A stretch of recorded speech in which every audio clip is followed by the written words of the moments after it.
आपका थोड़ा समय मिले तो ये पढ़ाओ, बहुत अच्छा है। परमेश्वर का वाणी है, परमेश्वर का वचन है, परमेश्वर आपका आशीष देते। ये पढ़िए 5 मिनट लाइफ में। हेलो, ज़िंदगी में बहुत टाइम वेस्ट हो गया है ना, 5 मिनट इसको पढ़ाओ। हाँ, thank you, God bless you and your family and your job. Thank you so much.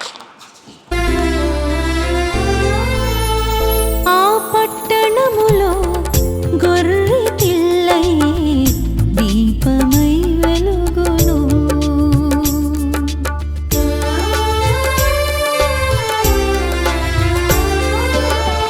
ఆ పట్టణములో గొర్రె పిల్లై దీపమై వెలుగును.